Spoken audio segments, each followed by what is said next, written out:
What's up, Crypto Nation? Welcome to Bite Size Bitcoin and B90X Day 26 Bitcoin 90-day challenge.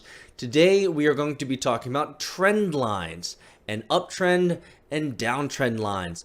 Over the last 2 days of B90X, we've talked about support and resistance lines, as well as trading zones and support and resistance zones as well. If you haven't covered those, you want to make sure that you go back and review those first. So let's get into it. Let's talk about trend lines. Here we go. B90X. Bring it! Bring it! This is the axe!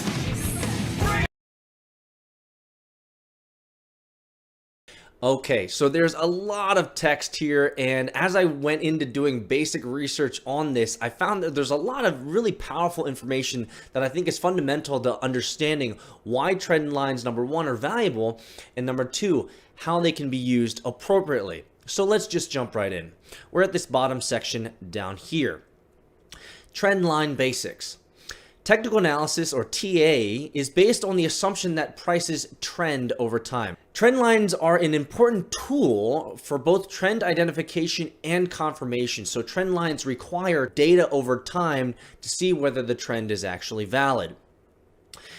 The requirements for a trend line is that it needs to be a straight line that connects two or more price points and extends into the future to act as a line of support or resistance. Many of the principles applicable to support and resistance lines can be applied here as well. And so support lines help us understand the overall trend of a price, whether it's going up or whether it's going down, but it requires two or more points to do so. So let's go into our first one, which is an upward trend line or an uptrend line. Here we go. It's up here. An uptrend line is a positive slope connecting two or more low points. A minimum of 3 points must be connected, and they act as a support that indicate that the net demand less supply, is increasing even as the price rises. A rising price plus increasing demand is very bullish, as you can see right here. Breaks through the line equal a net demand has weakened and the potential change in the trend could be imminent. Now, what I find so fascinating when people draw trend lines, or I've seen people draw trend lines, is they kind of draw it willy-nilly, but there is actually a small piece of science to this. You can't just draw lines whenever you want to. Remember, an uptrend line requires at least 2 data points and a third to validate it. So let's do an example right here. An uptrend line might be something like this right here. We can connect several data points on this trend line moving all the way up.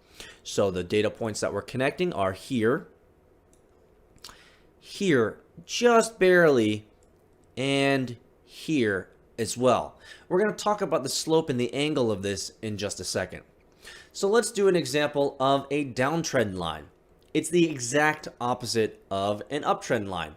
It's a negative slope connecting 2 or more high points.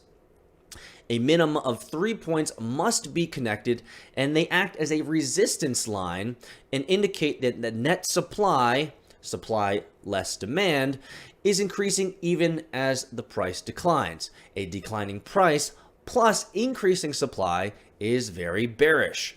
And if we do have breaks through the line, that means that the net supply has weakened and the potential change in the trend could be imminent.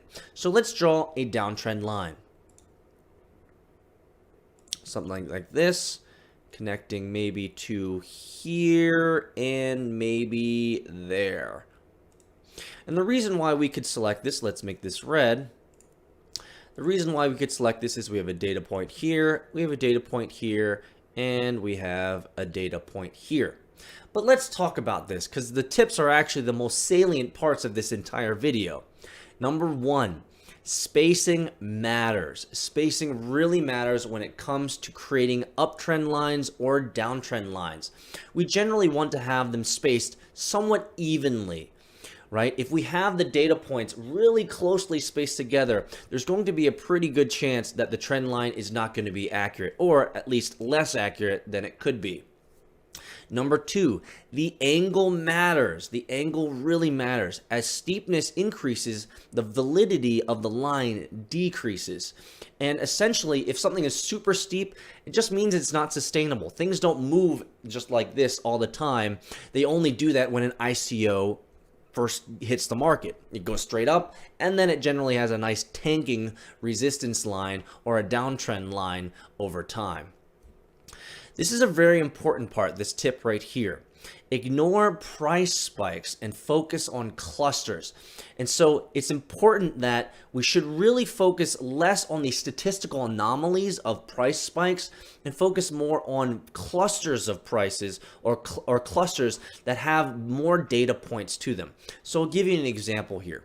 So instead of using this kind of statistical anomaly of a price spike here, we should probably focus more on clusters. So a better trend line to draw would probably be more like this, coming down here, kind of like this. And the reason is because these price clusters are far more telling here, here, here, and here than this big spike upwards. And if we were to draw a support line of sorts, we could draw on the support line something like this. I think there would be enough data to support that. As the price is moving downwards, we're having these lows pop in and out. And I can make this green over here. We can circle these because it's touching these, and this. And we can make this green. We can make this green as well. Okay, so you'll generally want to remove any type of price spikes because price spikes are generally can be considered kind of statistical anomalies of sorts. Now, another tip, there's a lot of false signals in these types of uptrend lines and downtrend lines. What is required to use uptrend and downtrend lines successfully is they must be used with support or resistance levels and must be used with other confirmation tools as well. You can't just focus on the trends or the uptrend lines or the downtrend lines alone. You have to use them in conjunction with other tools. And so other tools would be what we've covered previously, could be resistance zones or support levels or resistance levels. And so we want to add those in as well. We could say that there's a pretty nice support level being created maybe right around here for this one here. And we have some resistance lines. We have some resistance lines obviously up here, and we'll make that red. We have some resistance lines emerging right around here. And so things can get pretty nasty pretty quickly. However, if you look at this, we're actually creating right now a support zone right in here. All of this is a support zone. Okay? And so it enables us to understand where the trend is moving within those particular zones and will give you opportunities if you're trying to dollar cost average in or if you're trying to find the right price. There's a lot more to trends than meets the eye. And you can't just use upward trends and downward trends by themselves. Okay? But I think it's really important that we understand the economics behind what creates uptrend lines and downtrend lines when it comes to supply and demand. And what's most important is that we require at least 2 or more data points to create a line that actually means something.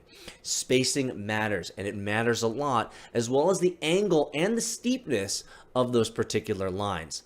Now, one of the best ways to practice creating good uptrend lines and good downtrend lines is to grab a coin, go back in history, and create some lines pretending that you're in a particular area or you're at a particular date where you don't see the rest of the price action. This will give you experience of working not only with uptrend lines and downtrend lines, but also adding in support levels and resistance levels and support zones and resistance zones. Using both of those, put them all together. See what you come up with. The more practice you have making these, the better you'll get. Remember, the tips are really what matter here. We have to have good spacing. We have to make sure that we have the angles covered and the steepness, as well as enough data points to support that particular price action. I hope this was a helpful video on uptrend lines and downtrend lines. There's a lot of small nuances to it that I think that many people might not have been aware of, and it's important that we know these basic fundamentals because we're going to be using a lot of these basic fundamentals as we move forward in the rest of our Technical Analysis 101 courses in B90X. Again, I hope this was helpful, and leave your comments below in the Bitcoin Pub. Let us know what you learned. Show us some of your examples.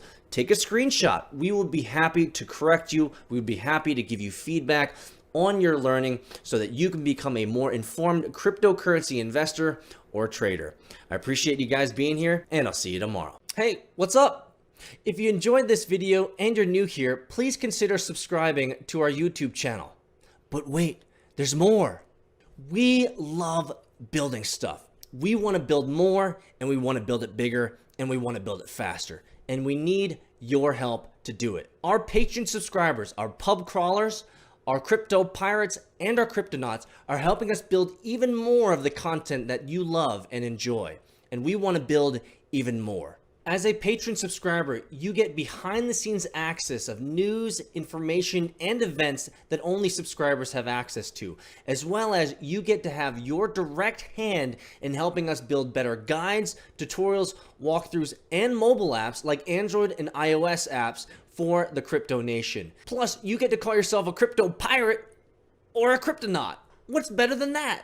If you're interested in helping us build this spaceship, I'd love for you to consider becoming a Patreon subscriber at patreon.com/pub. You can click this link over here to find out more information on that. Thanks so much again for watching this video, and I hope to see you guys either on the spaceship or in the Bitcoin Pub.